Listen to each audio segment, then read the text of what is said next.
अच्छा, psychogenic disorder मैंने आपको स्टार्ट में बताया है that late 19th century also saw the emergence of psychogenic perspective। ठीक है, साइकोजेनिक पर्सपेक्टिव वालों की जो व्यू थी वो ये थी कि जो चीफ कॉज, जो मेजर कॉज है एबनॉर्मल फंक्शनिंग का, वो साइकोलॉजिकल है। ठीक है, फिर क्या होता है, this view too had a long history. ठीक है, बहुत काफ़ी पुराने ज़माने से जो है ना ये व्यू भी आ रही है कि जो मेंटल फंक्शन है उसकी एबनॉर्मल फंक्शनिंग, उसके जो मेन कॉज है वो साइकोलॉजिकल है। एंड काफ़ी लोगों ने ऑलरेडी इस पे भी काम किया हुआ था, हिपोक्रेट्स से पहले लोगों ने या उसके बाद जो लोग आए थे। ठीक है, अच्छा, this view too had a long history, but it didn't gain much of a following until studies of hypnotism demonstrated its potential। ठीक है, इस पर्सपेक्टिव में जो है ना, like it had a long history, but इसने जो है ना इतना वो अटेंशन नहीं ग्रैब किया था क्लिनिशियंस का या उस जमाने में जितने लोग थे उनका। But with the studies of hypnotism, उसकी वजह से जो है ना इस पर्सपेक्टिव में काफ़ी वो आ गई थी, लोगों की तरफ से थोड़ी-सी वो अटेंशन मिलना स्टार्ट हो गई थी। ठीक है? अच्छा, हिप्नोटिज़्म क्या है? एक ऐसा प्रोसीजर है जिसमें एक बंदे को, एक इंडिविजुअल को ट्रांस लाइक स्टेट में लाया जाता है। ठीक है? ट्रांस लाइक मेंटल स्टेट उसकी बनाई जाती है, और ट्रांस लाइक स्टेट मतलब स्लीप लाइक स्टेट जो होता है, इंसान को जब नींद आ रही होती है, और उसके दौरान फिर क्या होता है, ड्यूरिंग विच ही और शी बिकम एक्सट्रीमली सजेस्टिबल, और उस दौरान उसे फिर सजेशंस दी जाती हैं। ठीक है, और वो सजेशंस जो है ना फिर उसके माइंड में वो फिक्स हो रही होती है वो चीज़ें। ठीक है, it was used to help treat people, it was used to help treat psychological disorder as far back as 1778। ठीक है, ये हिप्नोटिज्म का जो प्रोसीजर है ये बेसिकली 1778 में यूज होता था बाय डिफरेंट क्लिनिशियन, किस चीज़ के लिए, to help treat people with psychological disorder। ठीक है, for the first time it was used by Austrian physician जिसका नाम था फ्रेडरिक एंटन मेस्मर। ठीक है, हिप्नोस हिप्नोसिस को पहले मेस्मेरिज्म कहा जाता था। ठीक है, मेस्मेरिज्म। ठीक है, और ये मेस्मेरिज्म इसकी नेम की वजह से था, इसका नेम। ठीक है, फ्रेडरिक एंटन मेस्मर ने for the first time establish किया था इस टेक्निक को, और इसने जो है ना वो किया था, अपना क्लिनिक रन कर रहा था फ्रांस, पेरिस में। ठीक है, जहाँ पे इसने ये technique for the first time use की थी। अच्छा, उसका जो पेशेंट था फ्रेडरिक का, वो असल में हिस्टेरिकल डिसऑर्डर से सफ़र कर रहा था। ठीक है, हिस्टेरिकल डिसऑर्डर इसकी कैरेक्टरिस्टिक इस तरह होती है कि बॉडी सिम्टम्स होते हैं जिसकी कोई फिजिकल कॉज नहीं होती, like abnormal body physical symptoms तो होते हैं बट उसकी कोई फिजिकल कॉज नहीं होती। तो मेस्मर क्या करते हैं, Mesmer had his patient during hypnosis, जब वो टेक्निक अप्लाई कर रहा था तो उस दौरान वो चीज़ एक्सप्लेन की जा रही है यहाँ पे। तो मेस्मर का जो पेशेंट था वो क्या था, उसे जो है ना एक डार्क रूम में बिठाया जाता था, फिल्ड विद म्यूजिक। ठीक है, उसके पेशेंट्स को कहाँ बिठाया जाता है, एक डार्क रूम में which is filled with patient. Then he appeared, Mesmer की बात हो रही है, he appeared dressed in a colourful costume. ठीक है, एक कलरफुल कॉस्ट्यूम उसने पहना होता था। ठीक है, और उसके साथ वो कमरे में जाके एंटर हो जाता। ठीक है, एंड उसके बाद क्या करता है, he touch the troubled area of each patient's body with a special rod. ठीक है, एंटर होने के बाद वो क्या करता था, जिस जगह पे पेशेंट को तकलीफ हुआ करती थी, ठीक है, उस जगह को जो है ना उस स्पेशल, उस लाइक पेशेंट्स की बॉडी की उस जगह को स्पेशल रॉड से जाके टच किया जाता था। तो इसके बाद क्या होता था, a surprising number of patients seems to be helped by this treatment called mesmerism।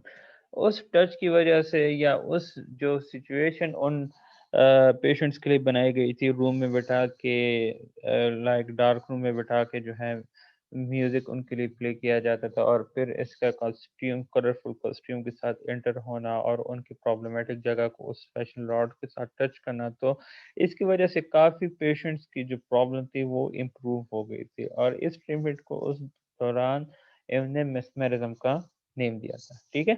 अच्छा, जो उनका दर्द होता था, जो उनकी नमनेस होती थी, नमनेस मीन अक्सर ब्लड एक बॉडी पार्ट की तरफ जब बंद हो जाता है तो वहाँ पे जो है ना आपको थोड़ा सा वो नम टाइप फील होना स्टार्ट हो जाता है, उसे हम नमनेस कहते हैं। ठीक है। या जो पैरालिसिस होती थी, मतलब लिम्फ या पाँव या हाथों का काम ना करना, तो वो सारी चीज़ें जो है ना इस टेक्निक की वजह से काफ़ी पेशेंट्स की इम्प्रूव हुई थी। फिर सेवरल साइंटिस्ट ये बिलीव करते थे कि जो मैस्मर है was inducing a trance-like state in his patient. Different scientist ये समझते थे, बिलीव करते थे कि जो मैस्मर है बेसिकली वो क्या करता है, वो ट्रांस लाइक स्टेट अपने पेशेंट्स में इंड्यूस करने की कोशिश करता है, and this state was causing their symptom to disappear. और ये स्टेट बेसिकली हेल्प करता है उन पेशेंट का कि उनके सिम्टम्स इस वजह से जाके डिसअपियर हो जाते हैं। ठीक है। That time the treatment was so controversial. Controversial किसे कहते हैं?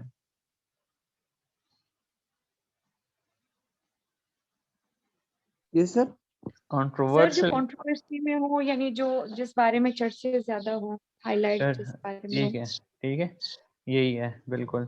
उस दौरान जो है ये मैस्मर का जो मेस्मरिज्म टेक्निक है ना, इसके भी काफ़ी ज़्यादा चर्चित है, और इसकी वजह से जो मैस्मर था उसे फिर जो है पेरिस से जो है ना निकाल दिया गया था। ठीक है, इस चीज़ को यूज़ करने के, क्योंकि एक अनसाइंटिफिक वे था ना, कोई वो रिसर्च नहीं थी इसके रिलेटेड, कोई साइंटिफिक एविडेंस नहीं थी, और ये अपनी क्लिनिक में इस चीज़ को यूज़ कर रहा था। इसे जो है ना फिर बैन कर दिया था पेरिस में। ठीक है।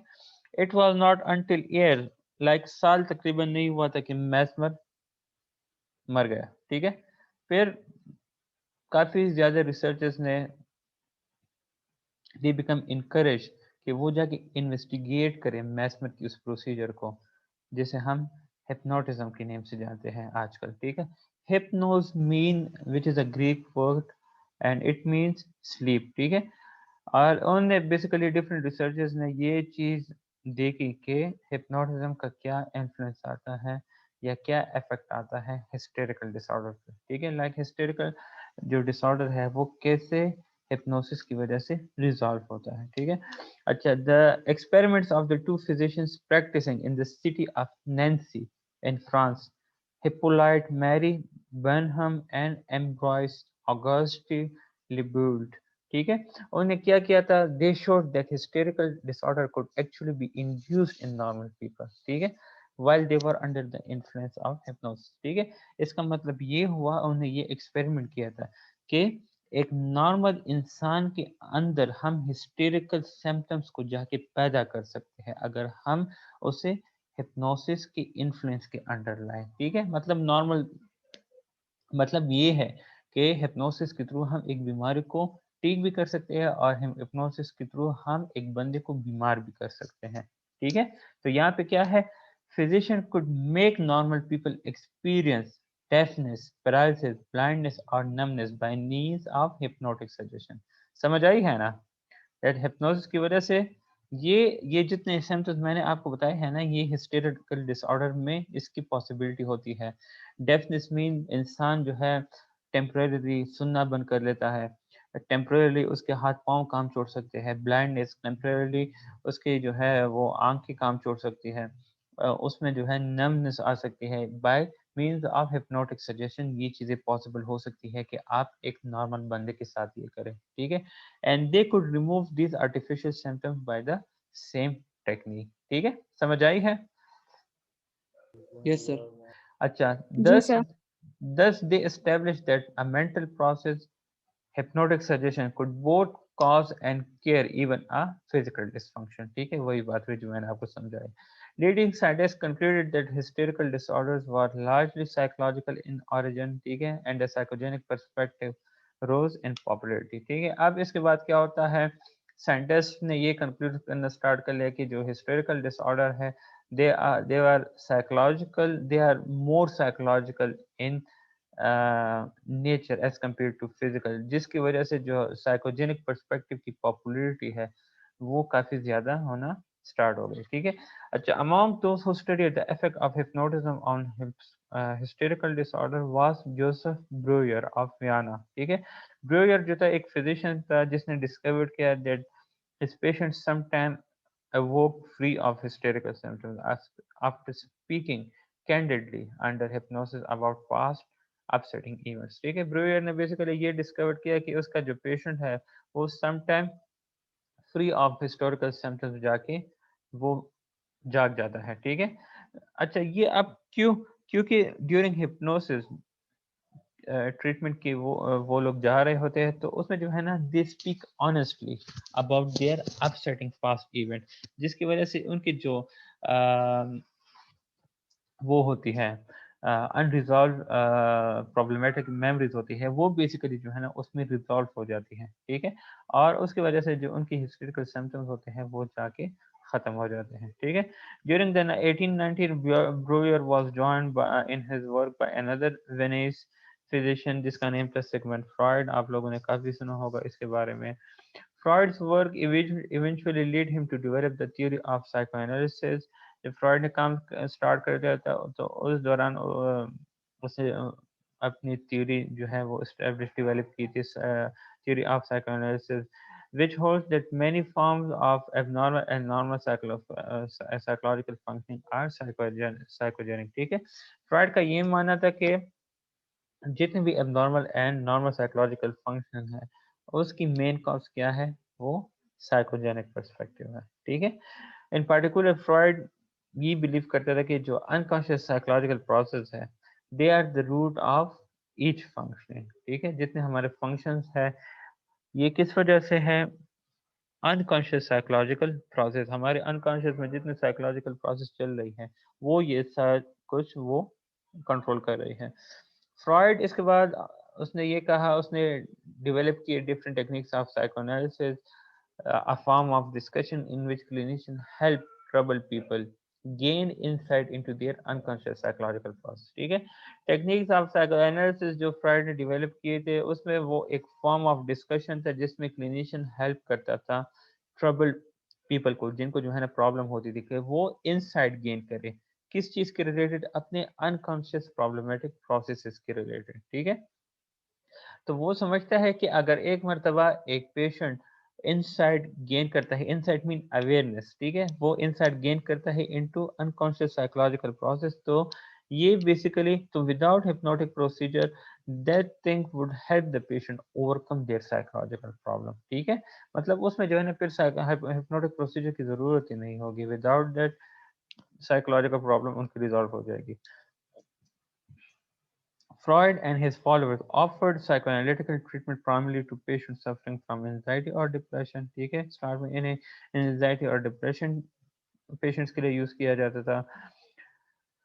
लाइक ये ऐसे प्रॉब्लम है जिसके लिए हॉस्पिटलाइजेशन की जरूरत नहीं होती। ठीक है, this patient visited therapist in their office for session of approximately an hour and then went about their daily activities. Like office चले जाते थे थेरेपिस्ट के, वहाँ पे सेशन ले लेते थे एंड देन दोबारा वो अपनी डेली एक्टिविटीज में जाके मसरूफ हो जाते थे। ठीक है, इस थेरेपी को जो है, इस फॉर्मेट ऑफ ट्रीटमेंट को हम आउट पेशेंट थेरेपी भी कहते हैं। ठीक है, but by the early 20th century, psychoanalytical theory and treatment were widely accepted throughout the Western world। ठीक है, तो ये था आपका लेक्चर आज का, और अब देखते हैं कि और पढ़े या नहीं इस वीक।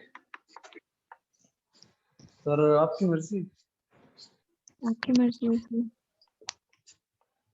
चलिए कल देखते हैं, अगर कल टाइम मिला तो एक अरेंज क्लास ले लेंगे। ठीक है, वीक 4 ओके क्लास 1 ले लेंगे। ठीक है, वो वैसे भी सिर्फ 7 सर। स्लाइड्स। हाँ। सर ये हमारे जो अभी एग्जाम्स आ रहे हैं 29 को, हम्म। जी